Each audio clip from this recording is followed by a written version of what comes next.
So a little while ago in the Way of Women, we were talking about this notion of a woman being like a butterfly, and the idea that the man can keep his hand out and enjoy that butterfly while it's on his hand as much as possible, but as soon as he tries to clamp and grasp at it, it's a bad sign. Like, can be crushing, or just the notion of that could set the sparks for her attention to leave or to want to leave. And just noticing in this chapter, you talk a lot from the man's perspective in terms of what will make her come and what will make her go. But a lot of men reading this might think, hang on a minute, like, I don't have the experience of women being like butterflies in my hand. Oftentimes in my relationships, I actually feel quite smothered by the women that I'm with. Yeah, you know, it's I always say, you know, women have their own work to do. I generalize all the time, as you guys know very well. And I speak in absolutes. Having said that, there's all kinds of variations that don't match up with what I say, right? And I can only speak from my perspective, my experience. A beautiful woman coming into your life, as opposed to a controlling, vindictive woman, for instance, is a great thing and is an honorable thing and a beautiful thing. And I liken it to a butterfly landing on your hand. It's a rare thing. You get all kinds of hornets landing on your hand too, you know what I mean? But that concept of a woman who's her own spirit, her own entity, going through her own path through life, and the two of you align at some point in your journey. And it's a great thing.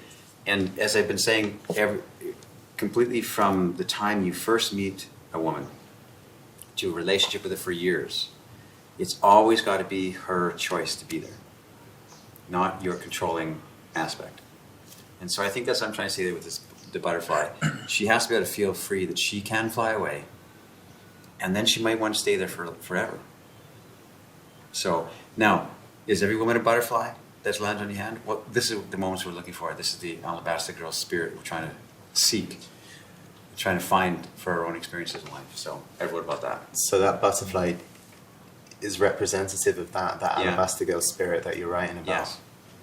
And it seems like the kind of relationship dynamics where the man feels that he's being smothered, in a sense he's on the hand and the hand is going like this. What is your perspective on that? It's not good. It's my first impulse. Yeah, I think that's not a good thing. No, like I said, there's all kinds of variations, and there's different levels of consciousness, different levels of motivation, right? Somebody might be really controlling because, I don't know, this is psychology land. I have no idea, to be honest, Jordan. I just know that what I've seen in life, when you can embrace a beautiful woman that arrives into your life, without all the chasing and convincing and baggage thereof, and you can also let her go when it's time, if that happens, with all the grace and generosity of your spirit, that's a beautiful conversation, a beautiful arrangement, a beautiful relationship, the kind of relationship that never really ends, even if it does. Even if it part ways, it never ends. And so,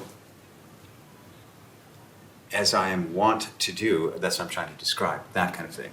Yeah. In an ideal situation, in a situation that I see as part of the worldview that I want to be inhabited and that I want to inhabit, and I want men to feel that they're inhabiting, and for women to feel that they're inhabiting. That kind of land is the land of where there is this grace and generosity of spirit, because we've all seen it, we've all had tastes of it. And to embrace that and call it forward and say, wow, I like this and I want more of it in my life, in myself, my friends, and the girls I interact with in my life. So. Yeah. This chapter is very, very metaphorical, a lot of it. I talk about swimming in the ocean. Is that here? Yeah. Or next one? Next one. Next chapter. I talk about the two ribbons in a woman's life, which just seems to me to make sense. So, and we don't have to get into it because it's there. People can read it unless there's a deeper question that you guys want to explore. But and the same thing with the butterfly. It just feels like that is a metaphor that kind of explains a spirit that I'm trying to talk about. But just thinking when you're talking about butterfly, I'm thinking back to a quote, I think it's Henry David Thoreau. He said, happiness is like a butterfly. The more you chase it, the more it eludes you. But if you turn your attention to other things, it comes and sits softly on your shoulder, which is kind of a good analogy for meeting women as well. If you have a passion that's elsewhere and you're not chasing it, it happens naturally. It's the effortlessness. Yeah, and with the butterfly thing, the analogy, it's like a lot of men are so afraid that she's going to fly away that they clamp onto her. Slap the other hand down her top, hang on to this one for all it's worth. And there's no the beauty in that. So, yeah, I said it strongly. Yeah. Going back to the subject of the two ribbons, again, you got this phrase here, the need to be desired is so strong in her that she must risk it all. Yes. Like when she loses that kind of lover, Yes. Romantic, seductive attention. Yes. Do you make a distinction between infidelity and loyalty? That's a good question. I'm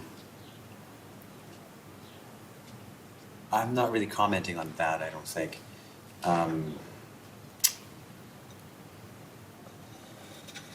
There's a great quote in the movie Frida, where Diego Rivero said to her, saying to Frida, because they were notorious for having lovers, both of them, they had a tumultuous relationship. He said, you know what? Something like this. He said, I may not be faithful, but I'll always be loyal. Telling her when they're first date. I don't know. Like that's a. I don't know the answer to that question. To be honest, because there's all kinds of shades of gray in that too, you know. And then, in society's land, in the land of normalcy, there's a very black and white element here. But because of my conversations with women over the years, thousands of conversations, it's not so black and white. There's complexities in there, you know? Yeah. And I don't understand it all. I try to write about it. I try to describe what the feeling that I got in the way men approach infidelity and the way women approach infidelity, which seems the same, but I think it's slightly different. You make quite a strong statement after that. When you say she'll risk it all, you say, and it's not her fault when she does. Because that's a controversial statement. I think I said it clearly in here that there's something that is a need for women, as there is a need for men. That without it, we wither on the vine. And if we're not experiencing that kind of, I can't tell you how many women I've talked to, I've known, I've interacted with, experienced, who would never want to hurt anybody, would never want to be hurtful, for instance, to their husband who's a good man. And yet, what is it? What calls them away? What calls them to quote unquote slip when their hearts are sincere and their hearts are good, is because there's such a craving in them, such a desire to be desired, to feel that energy of passion and to feel that. And when they don't have it, it's such a strong thing that I understand it. That's all I'm trying to say. Most men don't. But I get it. I understand it. Are there different levels of things that she might do when this desire starts manifesting? But what does it matter? Like I wrote in here, the concept of, if a man and woman in a relationship, and he goes away on a business trip, and he comes back, and he says, I was on a convention on the weekend, I got really drunk, and I want to have no secrets between us. I want to be very honest with you. I got really drunk, and there was a girl there who got really drunk too, a woman there, and we ended up in the same bed together, and I don't remember anything about it. I don't love her. I love you, and I love the kids more than anything in this world. And that's a sincere thing, right? And there's a truth in that to him. I don't care about that woman. It was a drunken slip, but I'm being honest and telling you. And so there's one scenario, and then the second scenario I wrote about is the same convention, the same weekend. The guy goes away, comes back, and he tells his wife, I want to have no secrets between us. I need you to know something. I had a few drinks there, and there was a woman who had a few drinks, and we ended up going for a walk, and we sat under the stars, and I talked to her till the morning and watched the sunrise with her. And it was one of the most, we had so much in common. It was such a beautiful, connected energy with this woman, but I didn't touch her. Which scenario, realistically, honestly, would make that woman feel the most pain? We break up, imagine this, we'll break up a marriage for the first reason. Penis and vagina. Biological impulse. And yet we won't break up the marriage for the second one because he didn't do anything. Strange. But realistically, imagine that if there was if your wife had a machine that gave her the most vibrant sexual fantasies, and she just laid there and put this machine on her head and laid there like this, and it was the most incredible world. And she didn't move or anything, she just laid there. Would you be jealous of it? She had the best orgasms, best, right? And nobody knows how to answer that question. Like, should you be jealous of a machine? Right? And so you think, so the question is, what are we really jealous of? And what it comes down to me is what we're the thing that causes us the most heartbreak in infidelity is not the physical act, which we blame it on. We say that's too far. It is the turning away, turning her face away from you, when her face is on you for these years, and now her face is elsewhere, and you're deprived of some kind of like, that's my girl feeling, or vice versa. So, yeah, that's a loaded question and a loaded concept and a loaded everything, and I've explored it as best I can, because there's something else than just the black and white. Of course. Just to finish this point off, you said that no one ever steals your woman. She leaves because she has to. And I wonder if a lot of this understanding and head scratching and coaching and self-development is well, I imagine for men to kind of work our way up the food ladder of men. Yeah. To avoid those future defeats, to, not be that guy in the bar that your mate with more practice and experience with you takes the number off from underneath your nose. That kind of losing out situation. I have this notion, and I didn't always, but the notion that I have is, why do we get mad at a guy who happens to like a girl, who happens to be your girl? He's just following his natural impulse. Hey, I like that. I like this woman, right? And yet we get angry at him because he somehow was what? More excellent than us? I never have this concept that some guy can come along and be more excellent than me because it's a different thing. And if some guy comes along that his difference thing, it's not a hierarchy of I'm better than him or he's better than me. If some guy comes along that she would rather turn to, how can I say that's a bad thing? How can I say it might be a sad thing and a hurtful thing for me, but it's an honest thing? If another guy comes along, that guy can't do anything. That guy cannot do anything to steal my woman from me. She's open and receptive to something else that she's not getting. That's different. So it's like your concept of it might be a sad thing, but sad does not equal bad. That's correct. And I think a lot of us collapse that together. Oh, if it makes us sad or if we feel hurt, therefore it's a bad thing. Yeah. But you're making a key separation there. And we lash out to him, or we lash out again in our mind against that guy. If he didn't arrive, my relationship would be strong and solid. No, it wouldn't. There's still a gap. There's something there. Yeah. That he stepped into. You see, it just had. She's wistful about something that isn't you, something is caught up, and he represented that. So it has nothing to do with this guy or anything that he's creating. He didn't come in and be all fantastic, and you're not. Well, he might represent more freedom or more aliveness or more curiosity or passion than you. But I don't know. So I think about these things a lot different than most guys. And I'll say this: men are black and white in our logic. We really believe that if a woman cheats on me as a man, that something was, and we had this implied promise or a paper promise, something in the universe was broken and violated. Some external truth to humanity and to civilization and to society, something fundamental was broken. An injustice. An injustice, an eternal, universal, a universe level injustice happened here, right?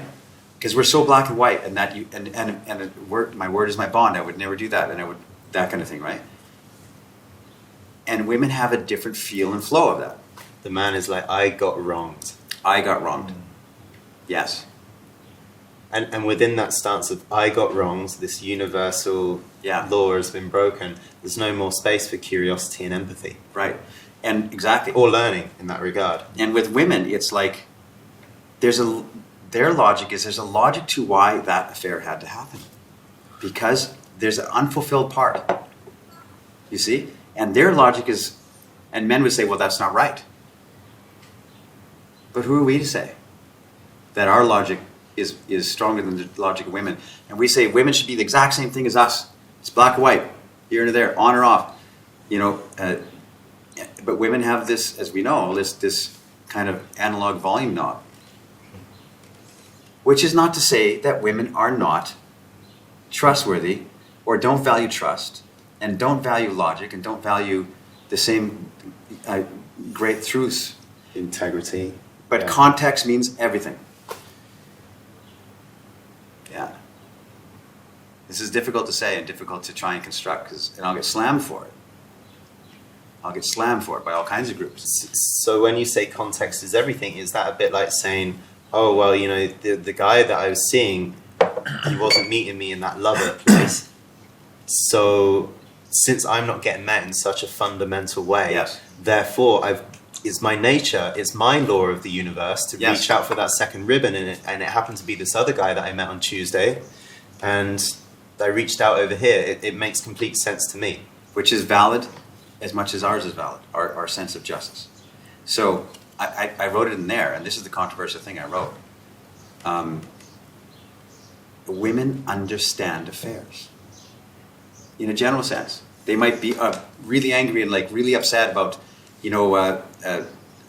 her sister's husband cheated on her. Right? And she's angry about that. But they understand the need to have that fulfillment of passion in your life. They understand it. So they have a way of, rationalize is the wrong word, because it sounds like they're covering over some injustice. This is a tough thing.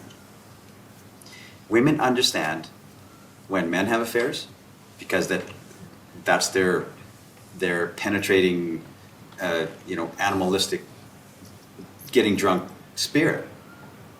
And now men don't do that because they hold themselves back, because of morals, because of their religion, because they're thinking about their woman. They don't want to violate or hurt anything, but they're sure thinking about it, right? And so women understand that, and men do not. Men think, "Wow, what a violation that is!" Boy, that's it sounds funny to try and describe it, but I'm convinced that there's an essence in there that is true. Convinced of it. There's a book called controversial book called Women's Infidelity, written by a woman, and it talks about this a bit. It talks about the concept that women look at it different than men. She interviewed hundreds of women and wrote this book about that, including your mother. Yeah. Yeah.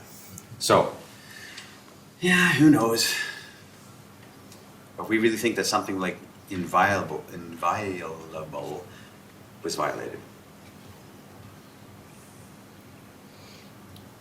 Seems to me, digging deeper, although we're just talking about, in this scenario, about affairs, it's a bigger thing of how men and women are different. And this isn't just about affairs, relationships, it's about date, it's about commitment, where, again, of course, generalizing, men do have this black and white energy. If here's the rule, you don't violate it. And women, again, generalizing, it's more about this flow, spirit, and energy being met that needs to be understood for all aspects of relationships, not just the affairs. Yeah, and that's a good point, because men will get angry because a woman said, I'll meet you on Wednesday night at 7 o'clock. And then she sends a message at 6:45. Says, something came up, I can't make it. And a man gets angry.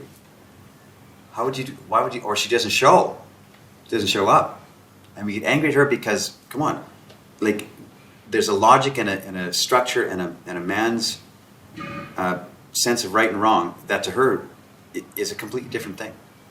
She has a strong sense of right and wrong too. It's not like women are immoral.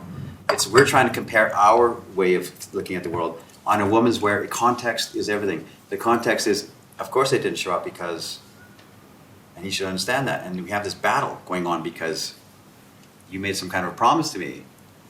You see? Here I am trying to describe the mind of women and what they're really thinking. And women who say to you, what? Who do you think you are? We don't think like that. But I say what I have the sense of what I have experienced and what I have learned. Maybe, like I said, 10 years from now, I write a different book and say, wait a minute. But it's what I feel.